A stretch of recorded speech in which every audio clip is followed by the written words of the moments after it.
জিজ্ঞাসা করে তোমাকে বলবো, জিজ্ঞাসা করে তোমাকে বলছি, ফিরে এসে বলবো। দেখো এই যে বাক্যগুলো আমরা কিন্তু অনবরত বাংলায় এই এক্সপ্রেশনগুলো বর্ণনা করি, কিন্তু এগুলো কী করতে হবে, আজ থেকে আমাদেরকে ইংলিশে বলতে হবে। দেখো এখানে প্রত্যেকটা বাক্য আমরা দেখছি যে জিজ্ঞাসা করে তোমাকে বলবো বা বলছি, বলবো বা বলছি, তারপরে কি ফিরে এসে বলছি বা ফিরে এসে বলবো, খেয়ে কাজটা করে দিচ্ছি, খেয়ে কাজটা করে দিচ্ছি, বাজার থেকে ফিরে এসে তোমাদের পড়াবো বা পড়াচ্ছি। এমন বলা যায় যে বাজার থেকে ফিরে এসে তোমাদের পড়াচ্ছি। এই যে বিষয়টা, এগুলো কী করবো, খুব সহজভাবে আমরা ইংলিশে বলবো। দেখো ফার্স্ট টাইম যদি আমরা এই যে দুভাবে আমরা করতে পারি, এখানে আলাদাভাবে আর স্ট্রাকচার লিখবো না, জাস্ট বাক্যের মাধ্যমে আমরা বুঝে নিতে পারবো যে স্ট্রাকচারটা কী হচ্ছে। দেখো জিজ্ঞাসা করে তোমাকে বলবো, কে বলবে, সাবজেক্ট কোথায়, কে, আমরা জানি এই যে বলবো বা বলছি, যে কোনো ভার্ব পেলে কে বা কারা, কে বা কারা দিয়ে প্রশ্ন করলে যে উত্তর আসবে সেটাই কিন্তু সাবজেক্ট। তাহলে বলবো, কে বলবে বা কারা বলবে, সেটা কিন্তু এখানে নেই। আমি, এখানে আমি, এই যে আমি, এই যে আই, এই সাবজেক্টটা কিন্তু উজ্জ্ব আছে, কিন্তু বাক্যের ক্ষেত্রে আমরা ব্যবহার করব, আমরা এমনভাবে বলতে পারি যে আমি বলবো, আমি, তাহলে জিজ্ঞাসা করে একটা অংশ আছে। দেখো জিজ্ঞাসা করে তোমাকে বলবো বা বলছি, তাহলে আমি এমনভাবে লিখতে পারি যে আই উইল টেল ইউ। কেন, কাকে বলবো, তোমাকে। তাহলে আমি সাবজেক্টটা ছিল না, উজ্জ্ব ছিল, কিন্তু আমরা ইংলিশের ক্ষেত্রে ব্যবহার করলাম। তাহলে আই উইল টেল ইউ, আমি তোমাকে বলবো। শুধু এই পার্টটা করছি, আমার পরের বারে দ্বিতীয় বাক্যে আমরা বলছি এটা করবো। তাহলে আই উইল টেল ইউ, আমি তোমাকে বলবো।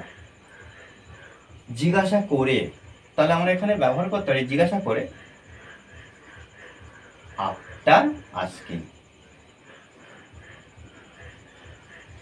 দেখো I will tell you after asking. এবার দেখো আমরা যখন এই যে জিজ্ঞাসা করে তোমাকে বলছি,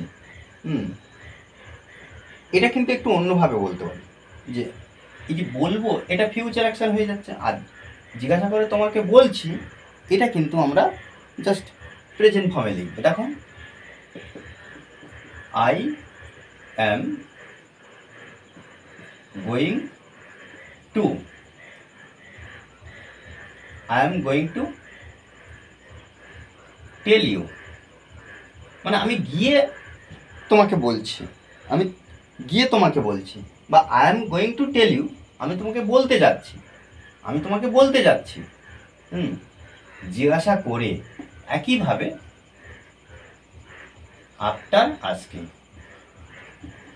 দেখো এই এক্সপ্রেশনগুলো কিন্তু আমরা এখানে ব্যবহার করব। কি করলাম প্রথমে, আই উইল টেল ইউ, আমি তোমাকে বলবো, after asking.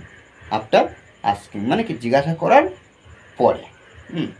Okay, I am going to tell you, আমি তোমাকে বলতে যাচ্ছি, I am going to tell you, আমি তোমাকে বলতে যাচ্ছি, আফটার আস্কিং, জিজ্ঞাসা করার পরে বা জিজ্ঞাসা করে। জিজ্ঞাসা আফটার কেন ব্যবহার করছি, কারণ জিজ্ঞাসা করার পরে কিন্তু বিষয়টাকে বর্ণনা করা হবে বা বলা হবে, যে কোনো বিষয়। ফিরে এসে বলছি, ফিরে এসে বলছি, বা এখানে আমরা যদি বলবো এটাও যদি ব্যবহার করি, ফিরে এসে বলবো বা বলছি। তাহলে একইভাবে দেখো কে বলবে, আমি, I will tell you, I will tell you, কাকে, তোমাকে, ইউ, তাহলে আই উইল টেল ইউ। আচ্ছা, ফিরে এসে বলবো মানে সব কিছু বলবো, এক্ষেত্রে কিন্তু আমরা একটা জিনিস যুক্ত করতে পারি, কি, এভরিথিং। এভরিথিং কি, I will tell you everything. ফিরে এসে, তাহলে এখানে after coming back, coming back. Okay, I will tell you everything after, আচ্ছা এখানে একবার লেখা হয়েছে আফটার কামিং ব্যাক। ওকে, এবার দেখো আরেকভাবে আমরা করতে পারি কি, I am going to tell you, I am going to tell you everything, everything, আচ্ছা এভরিথিং,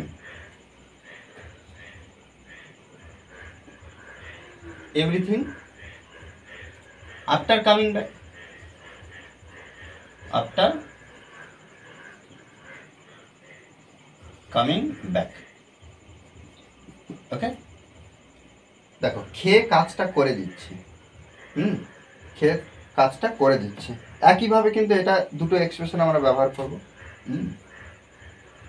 আই উইল ডু, তাহলে কাজটা করে দিচ্ছি, তাহলে আই উইল ডু দ্য,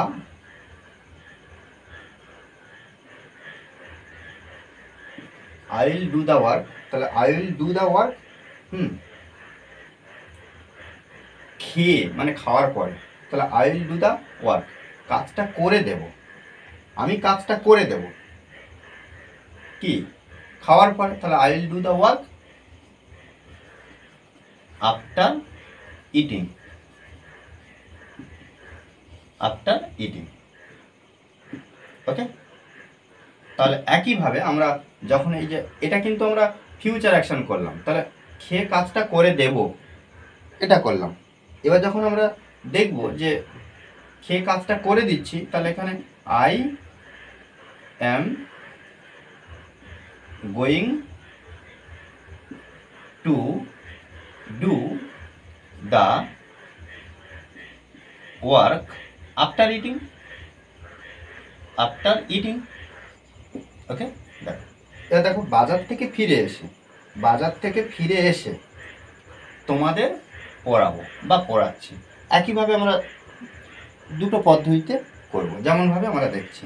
দেখো তাহলে কে পড়াবে, আমি, তাহলে আমি পড়াবো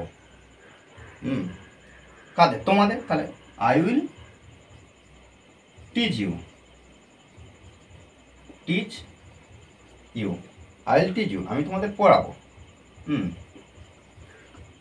আফটার, আফটার তাহলে ফিরে এসে, ফিরে এসে,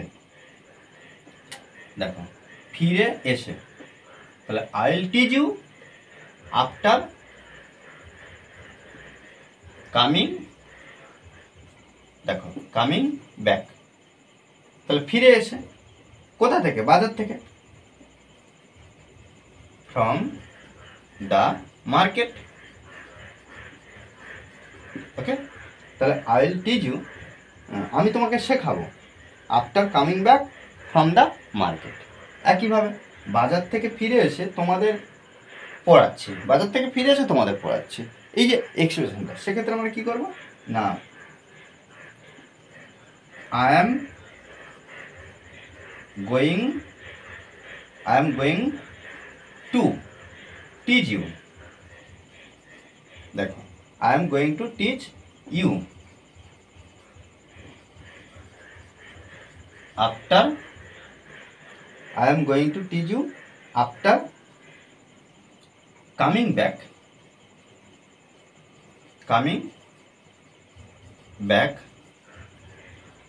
from the market. ওকে, দেখো এভাবে কিন্তু আমরা প্রত্যেকটা বাক্য সুন্দরভাবে ট্রান্সলেট করবো। কে জানে, কে বলে, দেখো এখানে প্রত্যেকটা সহজভাবে আমরা একটু দেখব। কে জানে, হু নোজ, কে জানে, প্রত্যেকটা দেখো কে জানে আমরা হু নোজ ব্যবহার করব। তারপর কি তুমি এটা করতে পারবে না, একটা সাধারণভাবে সাধারণ বাক্য, যেমন টেন্স অনুযায়ী যেমন ট্রান্সলেট করতে হয় ঠিক তেমনভাবে করবো। দেখো এটা কিন্তু আমরা প্রশ্নমূলক বাক্যে আমরা বাংলায় লিখেছি, কিন্তু গঠনটা কিন্তু প্রশ্নমূলক বাক্যের মতো নয়। দেখো তবু এই ধরনের বাক্যগুলো আমরা কিন্তু প্রশ্ন মতো করে বলতে পারি, প্রশ্নের মতন করে বলতে পারি। দেখো বাক্যটা আমরা দেখি, হু নোজ, কে জানে, তুমি এটা করতে পারবে না। তাহলে দেখো হু নোজ ইউ, তাহলে পারা ইংরেজি কি ক্যান, তাহলে ইউ ক্যান নট, অর্থাৎ আমরা এটা শর্টেও লিখতে পারি কান্ট, ইউ কান্ট ডু, তাহলে এখানে কি ইউ ক্যান নট ডু, তুমি করতে পারবে না, তাহলে ইউ ক্যান নট ডু, অর্থাৎ আমরা এখানে শর্ট ব্যবহার করি